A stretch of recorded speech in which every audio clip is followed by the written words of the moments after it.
നല്ല പേട്ടക്കണ ചൂരക്കുട്ടന്മാരെ എടുത്തിട്ട് ഇതുപോലിട്ട് കയ്യിലിട്ട് പേട്ടപ്പിച്ച് കത്തിക്ക് മൂർച്ച വെച്ച് നന്നായിട്ട് അങ്ങോട്ട് വെട്ടി എടുക്കണം. നല്ല പച്ച മീനിൻ്റെ കടൽ വെള്ളത്തിൽ ശരിക്കും ഒന്ന് അങ്ങോട്ട് കഴുകി അങ്ങോട്ട് എടുത്തിട്ട് ഉരുളിയിലോട്ട് വെളിച്ചെണ്ണയും ആ പച്ചമുളകും ഇഞ്ചിയും എല്ലാം കൂടി ഇട്ടിട്ട് മീനിൻ്റെ മുട്ടയെ മാറ്റി വെച്ചിട്ടുണ്ട്. പിന്നെ സവാള, ഉപ്പ്, കാര്യങ്ങൾ, തക്കാളിയൊക്കെ ഇട്ട് അങ്ങോട്ട് വഴറ്റിയെടുക്കുക.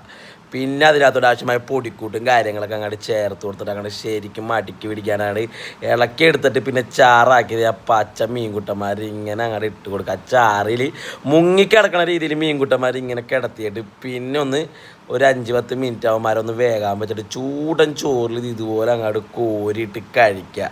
ആ ചാറും കൂടി അങ്ങോട്ട് ചോറിലോട്ട് ഒഴിച്ചിട്ടുണ്ടല്ല ഒരു പിടി പിടിച്ച് നോക്കിയേ പൊന്നും മക്കളെ, എന്താ ടേസ്റ്റ് എന്നിട്ടാണല്ലോ സ്വർഗമാണ്. ആ കണ്ണൊക്കെ ഇങ്ങനെ കുത്തിയെടുത്തിട്ട് ഇങ്ങനെ കഴിക്കുക. അടിപൊളി ടേസ്റ്റ് ആയിരിക്കും കേട്ടോ. അടിപൊളി എന്ന് പറഞ്ഞാൽ ഇത്ര നല്ല ടേസ്റ്റുള്ള മീൻ കറി ഇനി കിട്ടൂല മക്കളെ.